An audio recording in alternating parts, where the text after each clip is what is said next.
Et bonjour et bienvenue sur le podcast Journal intime d'un artiste borné. Et je vais prendre quelques minutes avant le début de l'épisode pour déjà vous remercier pour vos nombreux retours que j'ai depuis le début de la diffusion de ce podcast le 1er janvier. Ça me touche beaucoup. Je suis vraiment très touché de votre bienveillance vis-à-vis de ce podcast. Je vous invite aujourd'hui humblement à suivre le podcast sur Spotify, Deezer, Apple Music, YouTube, enfin en tout cas la plateforme que vous préférez, et à lui mettre une jolie note et un commentaire. Ça l'aidera à se faire référencer correctement et à peut-être promouvoir ce travail qui me tient à cœur et partager les anecdotes de tournage avec les magnifiques personnes avec qui je partage mes différentes interviews. Et j'ai une grande annonce à vous faire. À partir du 1er avril 2026 et tous les premiers de chaque mois, je vais sortir un épisode de LGQ, La Grande Quête, qui est donc une autre web-série que j'ai faite en parallèle de The Gift. Une web-série plus familiale, plus délurée, plus fantaisiste, dont je suis très fier de vous partager le résultat parce que c'est un très très bon souvenir et je suis très content de pouvoir enfin en donner une version définitive, comme j'ai pu vous donner une version définitive de The Gift en temps voulu. N'hésitez pas à vous abonner à la chaîne YouTube Les Mondes de Ted pour pouvoir être mis au courant à la sortie de chaque épisode. A priori, je sortirai un épisode par mois tous les premiers du mois. Vous avez déjà accès au premier épisode de la série, qui est sorti donc le 1er avril 2026. Je vous remercie encore pour tout le soutien que vous me donnez chaque semaine, et je vous laisse avec l'épisode de cette semaine. Et salut à toi, je suis Teddy Guyot, un auteur-réalisateur de 33 ans. Entre rêve, espoir, impatience, authenticité et quelquefois difficulté, tristesse, doute, je reviens sur mes 13 années de création avec les différents grands acteurs et techniciens qui ont marqué cette période-là. Une période d'innocence qui aujourd'hui a forgé la personne que je suis. Donc je suis ravi de partager ça avec toi et je te laisse entrer dans le journal intime d'un artiste borné.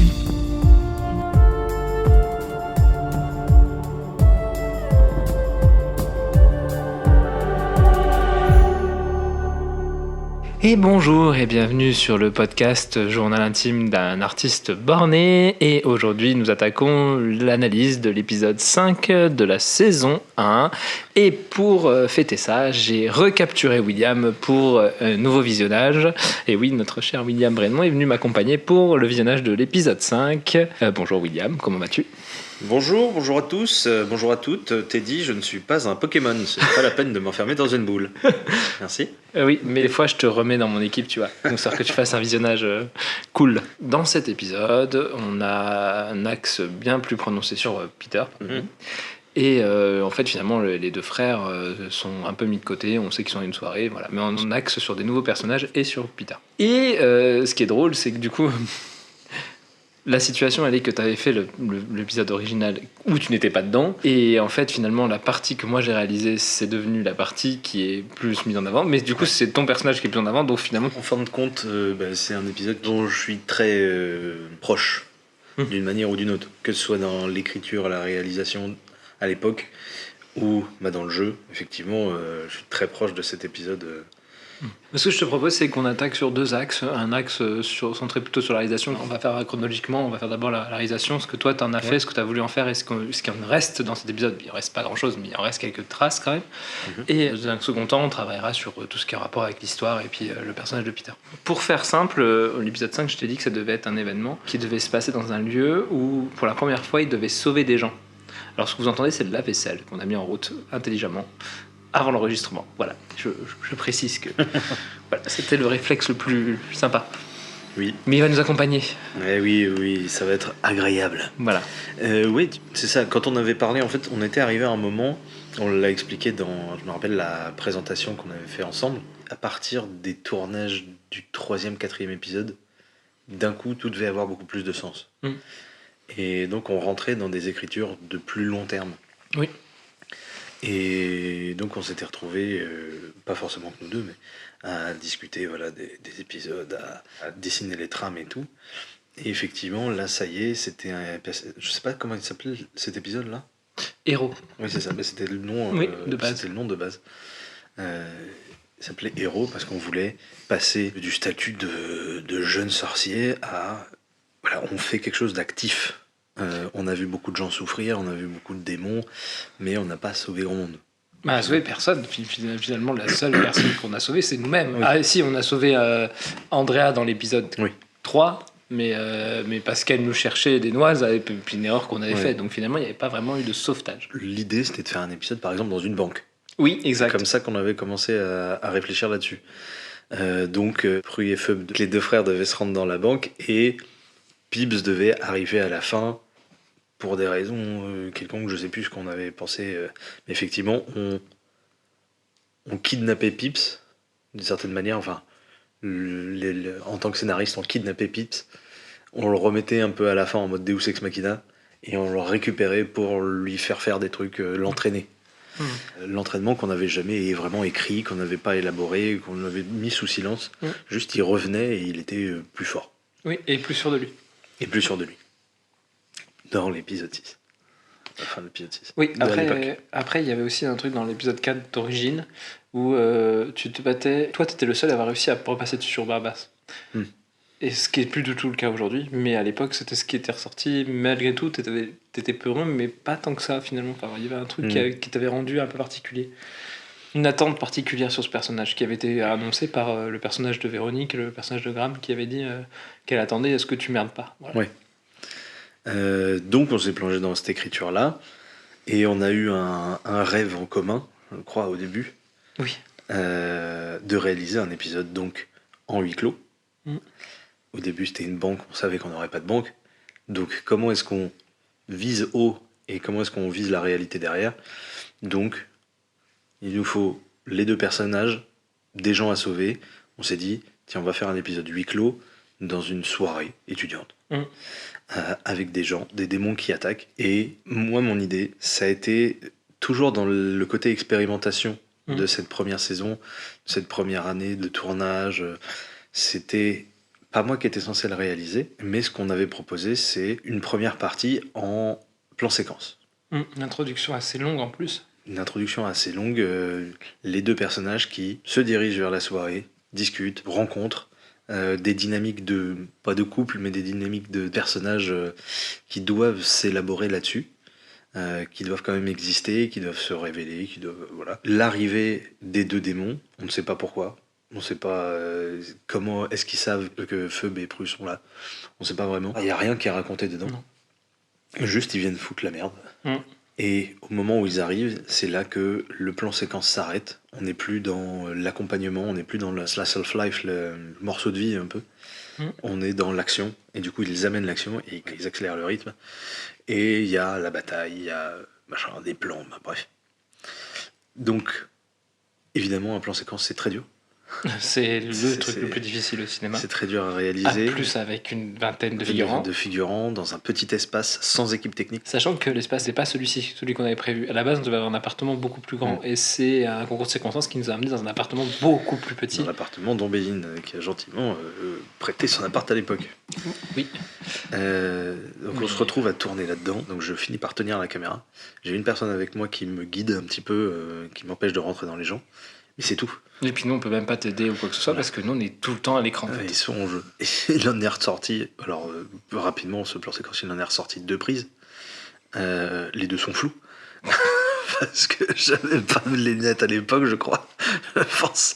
Donc j'étais un peu dans la merde. Je voyais pas très bien et c'est hyper dur, quoi. Mais l'intention était quand même là et c'était pas grave. Et l'idée, c'était de l'assumer. Ça reste une tentative d'expérience, etc. Pas grand chose à raconter en soi de l'histoire. Vraiment, elle se contente de ce qu'on a dit, de cet épisode de 2012, 2012-2013. Exactement. Elle se contente vraiment de ça. Ils sont là, ils rencontrent des gens, ils se font attaquer, et ils doivent les sauver. C'est retrouver ce moment de courage qui fait partie de leur vie maintenant, et qu'ils doivent mettre en avant. Ce qu'on peut raconter par contre, c'est quelques coulisses. On a dû tourner ça en une journée. Ah oui, bon, mais c'était un enfer cette journée. C'était très particulier, on a dû tourner ça en une seule fois. Donc on a fait deux ou trois répétitions, deux fois le tournage. Le plan séquence, il dure au moins un quart d'heure en vrai. Ouais, c'était long. Faire. Et l'anecdote que je préfère, c'est de dire que c'est une soirée étudiante, il y a de la musique, il y a de l'ambiance. Vous ne verrez jamais une enceinte à l'intérieur de l'appartement. C'est Il vrai. n'y en avait pas. En plus, on pourrait pas en mettre parce que ça prendrait trop de place. C'était pas possible. Et moi, j'adore cette Moi, anecdote. je me rappelle que j'avais une discussion avec le personnage de Florent, donc Émeric, sur du droit, et j'avais une tirade sur le droit qui était imbifable. À l'époque, j'en ai encore un peu, mais beaucoup moins, mais à l'époque, j'avais des gros soucis d'articulation. En plus, tu savais que si tu te plantais, si tu sortais de la chose, tu foutais en l'air tout le boulot de tout le monde de préparer depuis le début, donc tu ne pouvais pas te planter, enfin, t'avais pas le droit. C'était assez difficile en vrai, on se facilitait pas la chose. Ouais. Puis on sortait d'un tournage, l'épisode 4, où on n'était que 3 quasiment. Beaucoup de moments. Je sais pas si on les a tournés dans l'ordre par contre. Je sais pas si le 5 on l'a tourné tout de suite. Il me semble qu'on a tourné le 10 avant. Ok. Donc on avait commencé à tourner des choses plus posées déjà. Ok. Mais bref. Donc ça, c'est le tournage, les défis de l'époque. Pourquoi est-ce qu'on a voulu le faire comme ça, ce genre de choses? Qu'est-ce qui nous a mené? Qu'est-ce qui nous a tiré vers cette idée-là? On avait envie, voilà, de les casser un petit peu, de prendre la boîte dans laquelle on avait nos personnages et puis de les secouer et de voir ce qui en sortait. Ils avaient déjà pas mal secoué dans les épisodes d'avant, puisque dans l'épisode 3 on avait questionné leur moralité un petit peu. En tout cas on les avait fait un petit peu moins blancs. Dans l'épisode 4 on était clairement, on les avait traumatisés avec un méchant qui est beaucoup plus fort qu'eux. Et là on tombe dans un épisode qui expérimentait encore autre chose. Vraiment là on était dans l'expérimentation et c'était très chouette. Et en réalité je pense qu'il aurait été vraiment très chouette s'il avait été fait avec quelqu'un qui maîtrisait et avec des comédiens qui connaissaient leur texte et qui le maîtrisaient et qui maîtrisaient la chorégraphie. Ouais. Et avec un décor adapté. Il aurait pu être très chouette en vrai, il n'était pas si déconnant que ça, c'est juste que tout allait contre pour qu'il soit bien en fait. Ouais.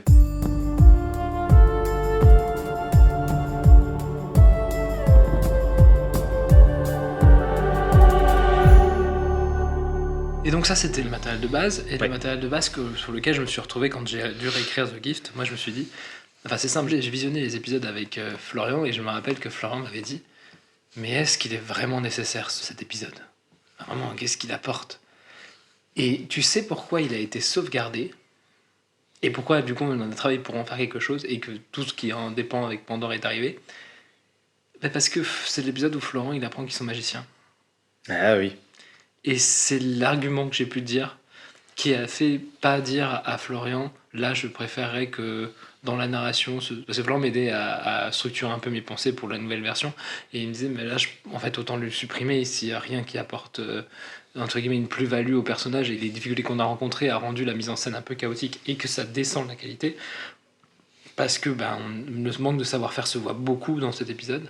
Et moi, je tenais vraiment à ce que cet épisode soit dedans. J'ai un attachement pour chacun des épisodes, et aussi parce que j'ai envie de respecter le travail de chacun, donc j'avais pas envie de le complètement l'effacer. Puis le design des deux méchants est très chouette, aussi, il faut le dire. Hein. Puis c'était cool, enfin, ça ouvrait un peu le...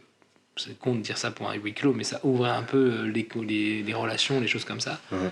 Donc ce que j'ai fait, c'est que je lui ai dit, on sait que le personnage de Peter est censé avoir vécu des choses. Moi, j'ai envie d'écrire des choses autour de Pandore. Commençons à écrire des flashbacks, comme on a fait avec la nuit, parce que l'arc de la nuit est terminé. Et cette fois, les flashbacks, ce sera des flashbacks dans cette période-là où Peter est parti. Et donc, on va commencer par introduire ces nouveaux personnages, et le personnage de Peter, et le personnage de Kristen, correctement, en utilisant l'espace un peu libre qu'on a du fait que Peter n'est pas dans cet épisode à part à la fin. Je sais pas ce que tu en as pensé et tu vas le dire après. Moi personnellement je trouve que c'est un bon équilibre. La situation initiale en fait on la garde et du coup ça permet d'avoir quand même une discussion entre les deux personnages principaux, enfin les deux autres personnages principaux. Donc ils sont quand même là, on comprend, on situe qu'ils sont dans une soirée, on situe que c'est important pour eux. On a un peu de développement, voilà. Et ensuite, certes on n'a pas le développement de la soirée, mais le fait que ça passe par la vision et que la vision marque les temps forts de toute la soirée et tout ça, ça donne l'impression qu'il s'est vraiment passé quelque chose. Et je trouve que limite, ça rend la soirée plus réelle que si on l'avait montré vraiment. Voilà. Ça rend les événements réels et presque dangereux et presque vivants. Et j'aime bien d'être passé par cette vision-là pour un peu condenser, mais en même temps mettre les moments forts que tu avais filmés et un peu rendre honneur à cette narration, même si bien sûr elle est très survolée. Elle est beaucoup moins détaillée que dans la réalité. Mais en même temps, ça la rend plus impactante, je trouve. Il y a moins de longueur, et on a quand même tous les détails que tu avais mis en place dans ça. Oui, je suis assez d'accord. L'effet que ça m'a fait, tu sais, dans un film, quand un personnage va se remémorer du passé. Pas pour un flashback, mais vraiment, il repense à son passé et genre, il y a des images qui sont montrées. La plupart du temps, moi je trouve ça assez frustrant parce que les 3/4 du temps, on nous montre des images qu'on a déjà vues. Des images qui ont été filmées et qui nous ont été déjà montrées. Et les quelques fois où les films nous montrent d'autres images, je trouve que ça, d'un coup, t'as une espèce de... Oh, il y a quelque chose qui a existé avant le film, ou autrement que le film. Et d'un coup, je parle vraiment d'un récit qui est allé d'un point A à un point B, et pas juste qui est au point B et qui nous montre le point A avant, en flashback. Vraiment un truc où on a vu une évolution, et on revient sur cette évolution, mais en rajoutant des choses. Et moi, c'est toujours un truc qui me manque quand ça arrive et qu'il y a que des images qu'on a déjà vues. Je fais, c'est un peu artificiel. Et au final, t'as l'impression qu'il a rien vécu d'autre que ça, que les moments qu'on a vus. Et là, ça m'a vraiment fait cet effet de... Ok, on nous a donné une situation où étaient les deux frères, et ce flash, qui n'est pas un flashback, qui est une vision, que Kristen et Pips partagent, il y a vraiment un truc de... En fait, il s'est passé un truc. Il se passe quelque chose. Vous les avez vus arriver à la soirée, mais en fait, la soirée, elle a existé. Pendant qu'eux, ils étaient là, il y a quelque chose qui s'est passé, quelque chose qui a évolué. On n'a pas eu besoin de les entendre parler, puisqu'on voit les interactions, on voit les personnages se séparer, on voit les personnages avec d'autres personnages qu'on connaît pas, mais on comprend vite les valeurs de relation. Oui, le passage avec Feu qui est avec la fille. Une fille dans la salle de bain. Ils discutent juste, mais on comprend... Voilà, c'est des signaux, des choses qu'on comprend à l'image. J'ai trouvé que ça rendait quand même vachement honneur au travail qu'on avait fait, et donc j'ai pas été frustré. Parce que je me suis dit, ah oui, ouais, ok. Ça donne cette soirée, elle existe, elle est dans la narration finale, et en plus après il y a la fin qui reste quand même presque quasiment identique avec le twist de c'est pas Peter mais c'est Kristen. Je suis content d'avoir trouvé ce biais-là pour la montrer. Voilà. Oui, donc au départ j'avais mis des scènes de la soirée qui étaient là, des scénettes, mais ça rendait pas bien, ça rendait pas l'effet qu'on voulait, parce qu'il n'y avait pas de l'effet de huis clos, puisqu'il y avait le parallèle avec l'autre scène, et ça n'apportait rien de plus que ce que cette vision en quelques secondes donne comme information. Je trouve que ça fait vraiment film d'action avec les plans serrés. La menace est vraiment menaçante. Et ça, c'est chouette. Et on n'a pas le défaut qu'il y avait principal dans cet épisode, c'était le décor. Parce que le décor, on le visualise pas très bien dans ça. Ça, je trouve qu'il y a toujours, quand même, malgré ce dynamisme, il y a toujours un effet un peu kitsch, un peu... Quand les 4 personnages sortent de la salle de bain, juste qu'on les voit tomber, tout n'était pas habile, du coup, dans la mise en scène, de toute façon. Mais on a fait ce qu'on avait pu, et je trouve, en tout cas, que ça rend hommage, comme j'ai dit, à ce travail-là, et ça ne le dénature pas, et ça le déprécie pas. Et ça, franchement, je suis assez content. Mais effectivement, ce qui est bien déjà dans la globalité de l'épisode, ce que j'aime bien, c'est que on se faisait parfois un peu le reproche sur les premiers épisodes qu'on donnait beaucoup d'informations. Que c'est difficile. Par exemple, le premier, il y a une trame narrative, mais du coup, finalement, on n'a pas assez d'informations qui nous relient à cette trame narrative, et on présente plein de choses. Et le deuxième épisode, hop, il vient, et puis il y a des petites encarts qui viennent entre les scènes pour essayer d'aérer, mais en même temps, il donne une petite information et tout. Et là, on a 3 temporalités qui se chevauchent, qui ne se marchent pas dessus. Oui, à c'est mon vrai. sens. Oui, c'est vrai. Pour une première fois, il y a un équilibre entre les... Je trouve que c'est dans le montage une réussite il y a cette trame où on suit Peter. Pour moi, c'est l'action principale. Peter va à la rencontre des premiers, apprend, comprend au même rythme que le spectateur. Et pendant ce temps-là, il y a une action qui est menée sur Terre avec ses 2 frères, et une action qui est menée Dans le passé. loin dans le passé, mais sans qu'on le sache exactement. Le fait que, justement, on nous donne pas beaucoup d'informations sur Pandore. Ah oui, c'est vrai. Mais c'est qui celle-là? J'arrêtais pas de dire, mais PTDR, t'es qui? Et à elle, et puis à chaque fois qu'on la voyait, et à chaque fois qu'on l'entendait, comme on ne nous donne pas d'informations dessus, finalement, c'est qu'une seule information visuelle. On nous donne une information, voilà, un personnage. Elle cherche quelque chose, visiblement. Elle cherche quelque chose, visiblement. Puis, on voit Peter qui apprend des choses, qui rencontre, qui a des informations. Hop, on retrouve ce personnage. Qui est silencieux. Du coup, ça crée une sorte de respiration. On se demande ce qui se passe, mais elle nous bombarde pas d'infos. Et quand on revient avec Peter, hop, on apprend, on commence à... D'un côté, de l'autre, on apprend le nom de Pandore.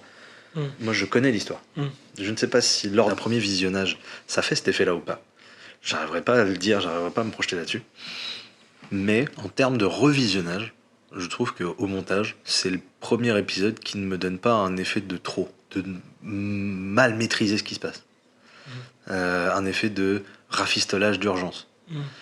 Non, parce que on a pris l'épisode de base, on s'en est servi d'outils et pas de trame. Finalement, le travail que tu as fait derrière, il a pu prendre sa place et se servir de ce qui avait été fait avant et pas l'inverse. Ça marche à ce point-là. C'en est assez cool. Moi, à titre personnel, à revoir ces images-là, je suis extrêmement fier du jeu que j'ai. Je suis très content de me voir et de voir comment j'ai joué à ce moment-là. Ça illustre très bien ce qu'on disait pendant la présentation qu'on avait faite ensemble. De cette période de tournage-là, c'était une période de respiration pour moi, d'apaisement. Après 2 ans, du coup, des derniers épisodes que j'avais tournés, où je revenais, où je réapprenais aussi, où je reprenais du cœur au jeu et où je me place trop bien. Enfin, j'adore la façon dont les choses s'amènent. Je me laisse le temps de jouer et tu sens que c'est pas les mêmes conditions de tournage, quoi. Oui, tu sens qu'il est beaucoup moins dans l'urgence et dans le il faut qu'on fasse ça vite. Tu sens aussi que le personnage est plus maîtrisé, dans le sens où on sait ce qui va lui arriver, il est construit le personnage, on sait où il est situé. Dans la direction, on sent que je te dirige vers un point. Il faut qu'on explique ce type-là. Même Kristen, elle est très marquée avec ce côté un peu l'ange parfait, cette espèce de fierté mal placée qu'elle a au départ, qu'elle a pas après, mais qu'elle a au départ. Et puis tout lui tombe dessus. Enfin, cet épisode, il est pas son temps à te dire mais qu'est-ce qui se passe, mais quoi, mais pourquoi, Ouais. et ça fait plaisir pour une fois ne pas avoir tout de suite les réponses. Et justement, là, la fille qui arrive et qui dit bon bah ouais, je suis la fille que t'as conçue avec Léa, mais comment ça, j'ai rêvé que je faisais ça. Oui, écoute, moi je suis bien réel, donc bon. Ouais.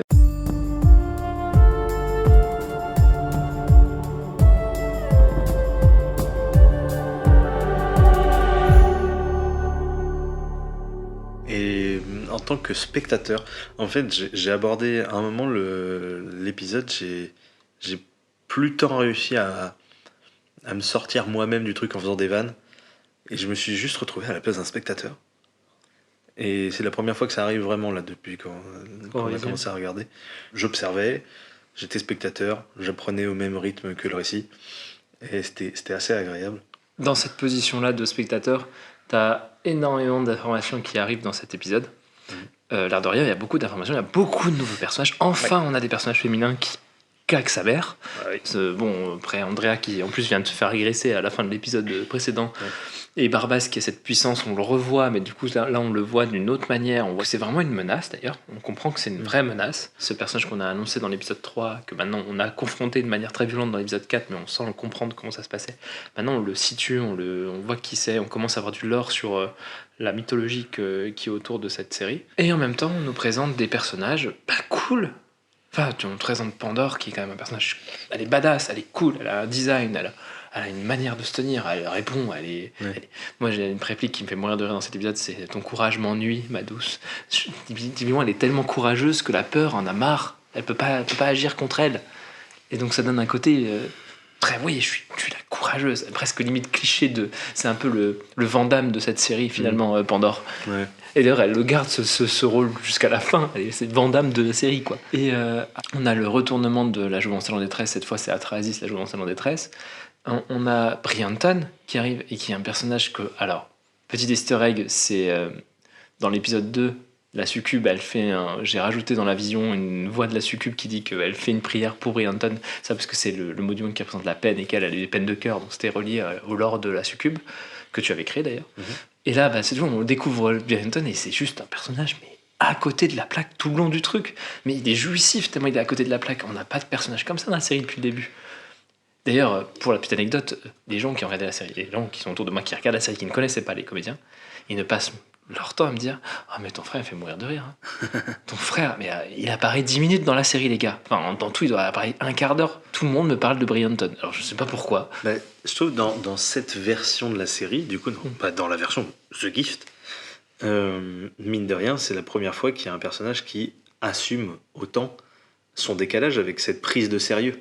C'est-à-dire là où on faisait des vannes, des blagues, c'était un ton d'humour quotidien. Lui, il vient casser un sérieux qui a été installé là quand même depuis 3 épisodes, depuis l'épisode 3, donc 3, 4, 7 épisodes là, je le comprends. Du coup, il vient casser ça avec une énergie qui n'était pas encore apparue parce qu'on On lui avait pas permis d'apparaître non plus dans cette version-là. Donc, Et parce que son personnage peut se le permettre. et son personnage peut se le permettre. Après, moi j'ai moins d'affect pour Brianton parce que j'ai quand même un vrai petit souci de compréhension de tout ce qui se passe quand même. Elle recherche quelqu'un très bien, puis après elle croise. D'un coup, c'est je suis Brianton, je suis ta peine. Il faut comprendre. Mm. Quand même, on te donne des infos, mais on te tient pas de trempe par la main. Mm. Du coup. Pour une fois, moi pour une fois que je ne Ouais. pas les choses. Du coup, après, ok, Barba, c'est son frère, d'accord. Et en fait, il y a plein d'infos, moi, qui me perdent un peu, j'avoue, quand même, mais qui me gênent pas en tant que spectateur non plus. C'est pour ça que ça reste un bon passage, une bonne sensation. Mais ouais, il peut se permettre, d'autant plus que Barba, c'est vraiment très, très à l'opposé. Très calme, très carré. Du coup, je trouve que le duo est vraiment. Enfin, j'ai l'impression que c'est même drôle malgré eux, quoi. Entre l'autre qui est le cliché du gars presque morne et triste parce que je suis le méchant, je suis morne et triste. Cette perruque, mon Dieu. Et puis à côté, l'autre qui exprime beaucoup de choses avec son visage. Il exprime beaucoup de choses. Après, alors, j'ai pas revisionné l'épisode 4, mais moi, il y a une image qui me marque très forte dedans.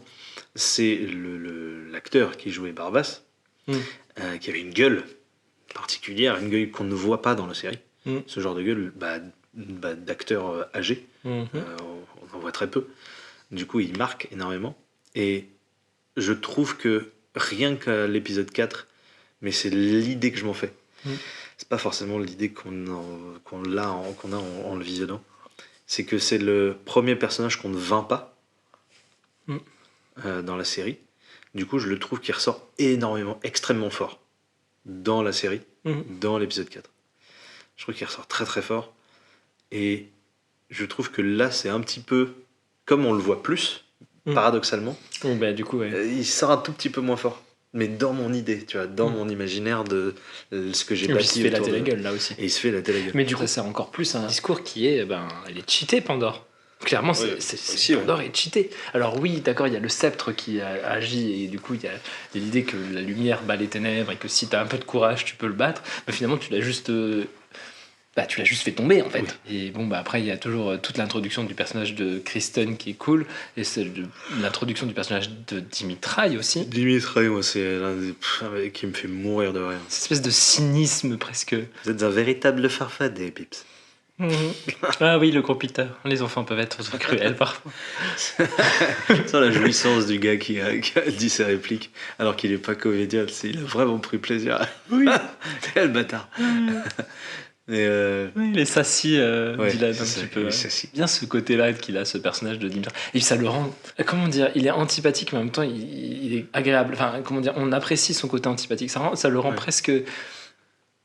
Son décalage et le fait qu'ils le prennent de haut, le coup du meurtre des 4 femmes, c'est ma faute, j'ai oublié que vous arrivez peu à... Ça, c'est en deux temps, parce que cet épisode, il exorcise aussi beaucoup de choses.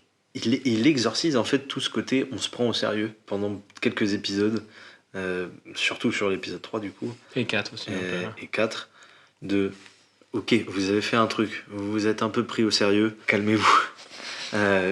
Pips, il vit sa détresse, il vit la détresse de ses frères, il dit qu'il en a peur, qu'il a peur d'eux, qu'il a peur de lui, qu'il a peur de ce qu'il ferait s'il maîtrise pas ses pouvoirs. Et Dimitri lui dit, il y a d'autres considérations. Moi, je m'en bats les couilles. Je m'en bats les couilles que t'aies tué 4 femmes. T'es là, waouh. Ah, puis lui, il a un côté aussi, t'es marionnette. Oui. Calme-toi, t'as besoin de réfléchir à ce truc-là. C'est voit plus loin. Et heureusement, le personnage de Pips reste touché par ce qu'il raconte. Donc, j'espère que personne ne prend ça comme c'est pas grave que les femmes meurent, tu vois. Enfin, que des personnages meurent. Parce que je trouve que c'est quelque chose que j'avais pas pu faire avant, enfin, qu'on n'avait pas pu faire avec le personnage de Pips. C'est vraiment ce remords. Cette détestation de ce qu'il a fait et de tout ça. Je trouve que ça exorcise ça et ça permet de mettre des mots sur... On sait ce qu'on a fait dans le début de saison. On ne le cache pas. On en parle, mais il faut avancer. et c'est par là, par cette porte-là, qu'on va y entrer. Et puis finalement, comme après, il part quand même un certain temps, pendant ce temps-là, lui, il part des années en fait, donc il a le temps de se remettre de son deuil. Et puis après, on va le découvrir après dans les épisodes suivants qu'il douille sa mère grave dans cet univers-là. Oui. Donc finalement, lui, les années sont passées. En fait, c'est pas un truc qui s'est passé il y a 2-3 mois, c'est quelque chose qui s'est passé il y a quelques années et que finalement, il a peut-être même assisté à beaucoup plus de meurtres, puisque c'est une autre époque avec beaucoup plus de morts, et il a peut-être banalisé la mort aussi. Peut-être. Mais ça, c'est pas quelque chose dont on parle. Non, pas quelque chose mais c'est un truc qu'on peut douter vu l'ampleur que ça prend après. Mais ouais, non, cet épisode était... moi, je trouve qu'il était divertissant, en fait. Oui. Il est divertissant parce qu'il est coloré, il a plein d'espace, plein de verdure. Pour une fois, on a de la verdure, de la vraie verdure. Et nous, c'est plus comme la verdure du gars qui se balade dans son parc avec, en boiton. C'est vraiment de la vraie verdure.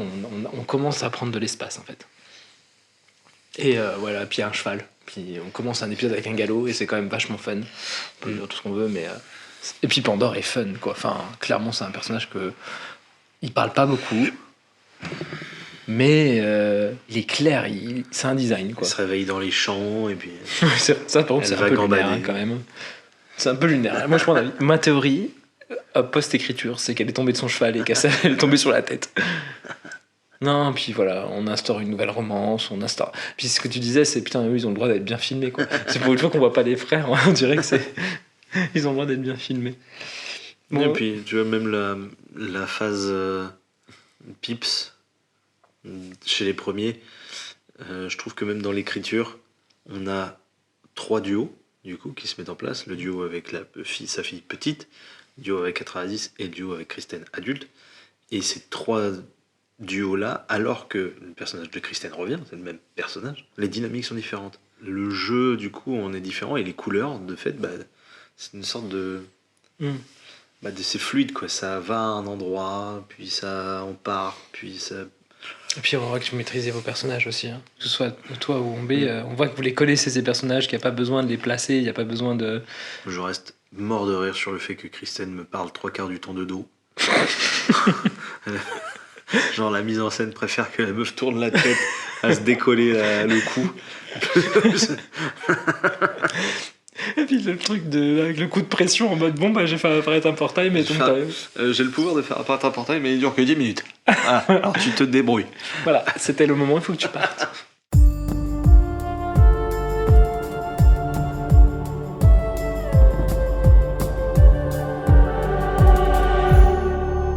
Chapitre de fin de cet épisode, le cliffhanger. Donc 6 mois plus tard, on découvre le réveil avec Delia et le fessier de Kristen qui arrive et qui dit qu'est-ce qui se passe, tout ça, qui était à la base le cliffhanger de l'épisode suivant, mais qui là du coup est replacé là parce que je vais te retenir pour que tu vois la suite. C'est presque ça qui est rigolo, c'est-à-dire j'ai passé beaucoup de temps à dire oui, il n'y a pas trop d'informations dans celui-là, on distille, on prend le temps, et à la fin il y a ça qui arrive et fait allez, on rajoute 2 infos, Delia et un cul. Allez, let's go, servez-vous. Putain, merde. Oui, mais après c'est agréable parce que c'est un vrai cliffhanger pour le coup. Putain, qu'est-ce qui se passe ? Pourquoi il hurle Delia ? Peut-être qu'il est juste en train de hurler un cauchemar, tu sais. Bon, pour finir, t'as bien aimé cet épisode ? Oui. Bon. Voilà. Oui. Comme tu dis, moi j'ai trouvé ça divertissant. Je me suis laissé emporter par l'histoire. J'en suis pas trop sorti. C'était une agréable replongée dedans. Oui, voilà, c'est ça. Là, on est dans une série. Et c'est ça qui est fun. On n'est plus dans le projet qu'on a imposé. Là, même moi, je me suis pris au jeu de... Et ça, c'est dû au fait qu'on voit beaucoup de choses différentes et que finalement, ça fait une petite narration, une petite histoire. Et vraiment, moi, je m'éclate à regarder de personnages complètement barrés qui se rencontrent. Là, vraiment, Pandore et Peter, c'est quand même un duo. Alors, je tiens à faire un disclaimer. J'ai dit que j'étais très fier du jeu chez les premiers. Je suis inversement proportionnel, pas fier du jeu que j'ai dans la grotte. Le fameux jeu où tu ne voyais pas ce qui se passait. Ce jeu où j'ai peur d'une fumée qui n'existe pas. Ça a été une épreuve pour moi. D'ailleurs, même épreuve que lors de l'épisode 4, quand je me plaque contre le mur. Voilà. Si vous le revoyez, c'était horrible à jouer. Je ne sais pas jouer ça. Voilà. Pourquoi tu sais pas jouer la peur? Je sais pas jouer la peur. Mais pourquoi on te fait jouer? Voilà, je ne sais pas. Pourquoi on te fait jouer que la peur alors que tu sais pas la jouer? De toute évidence, il y a un problème. Hein, voilà. Tu sais, c'est ce côté insistant d'artiste. Non, je suis sûr qu'au bout d'un moment, il va bien la jouer. Maintenant, au bout de 10 ans, il est toujours en train de. C'est vrai que la première fois qu'on l'avait tourné dans l'épisode 4, tu tapais sur le mur, des trucs. Mais qu'est-ce que tu fais, William? Je sais pas quoi faire quand j'ai peur. Non, voilà, bah, c'est pas grave. Mais moi, je l'aime bien ce passage. Moi, je trouve que ça va. Il y a pire, mais. En vrai, il se passe tellement de trucs dans cette scène, il y a tellement d'effets spéciaux, j'ai tellement galéré sur les effets spéciaux. Moi, je vois juste mes belles vagues de fumée, faire oh, j'ai fait une petite vague de fumée. Et j'ai réussi à cacher le portail derrière. Mais avant, il n'y avait pas l'IA, donc tu faisais ce que tu pouvais avec ton logiciel qui buguait. Moi, je suis content du résultat, mais c'est sûr que bon, je ne m'attarde pas trop sur les détails de jeu, j'avoue. Hein. Ouais. Non, mais c'était tellement absurde comme tournage, je suis désolé, quand tu vois le contexte. Bon, alors là, il y a tel truc qui se passe, la machin. Puis en plus, il fallait faire énormément de cuts parce que l'espace était triqué. Ouais. Donc, mais ça marche. Moi, j'aime bien le maquillage de torture d'Adriasis. On voit vraiment que là, pour le coup, il a pris cher dans sa gueule. Voilà, il y a un truc de. On n'est plus dans la même série. Et puis si on compare les blessures que Atrasis a aux mes blessures dans l'épisode d'avant, franchement, il n'y a pas photo que le niveau maquillage. Il y a un petit. Parce que moi, je l'ai vu du coup l'épisode 4 et je te le dis que ouf, il y a un fossé entre les deux maquillages. Avec ta plaie sur la. Oui, qui tombait et puis qui me va. Je me rappelle que j'en avais une collée sur le ventre et que à chaque fois que je bougeais, je faisais parce que ça me arrachait les poils. Ben, je me rappelle que pour l'épisode 4, petite anecdote, à la fin, je sais pas si c'est toujours dans l'épisode, mais le moment où je retire le couteau de ta main. Oui, tu l'as coupé. Alors que voilà, la première prise qu'on a faite, c'est un couteau qui a une petite pointe à sa base. Et je suis allé comme un bourrin avec le pouce dans le couteau, je me suis planté. Et du coup, on me voit sur la prise qui est gardée retirer délicatement le couteau de la main de Teddy pour le prendre. C'est vrai. Eh bien William, merci beaucoup d'être prêté au jeu de l'analyse de l'épisode 5. Je suis très content de t'avoir retrouvé. Et puis peut-être que je vais te remettre dans ta Pokéball pour un prochain épisode. Allez, de toute façon, les vêtements, ça coûte cher. Voilà, c'est exactement ça. Référence obscure. Je suis pas sûr que beaucoup de gens aient la référence, mais ça c'est de nos générations, tu vois. Ils peuvent pas comprendre les jeunes. Eh ben, merci pour votre écoute et je vous dis moi à la semaine prochaine. Je vous souhaite une très très belle fin de semaine et je vous dis à la semaine prochaine. Vous venez d'écouter un épisode du podcast Journal intime d'un artiste borné. Si mon travail vous intéresse et que vous souhaitez en apprendre plus sur mes nouveaux projets, je vous invite à vous abonner à ma chaîne YouTube Les Mondes de Ted et également me suivre sur Instagram sur Les Mondes de Ted. La musique qui nous accompagne dans cet épisode a été composée par Florian Jacob. Et le montage et l'écriture, la réalisation par moi-même, Teddy Guyot. Je vous remercie de votre écoute et je vous dis à la semaine prochaine pour un nouvel épisode.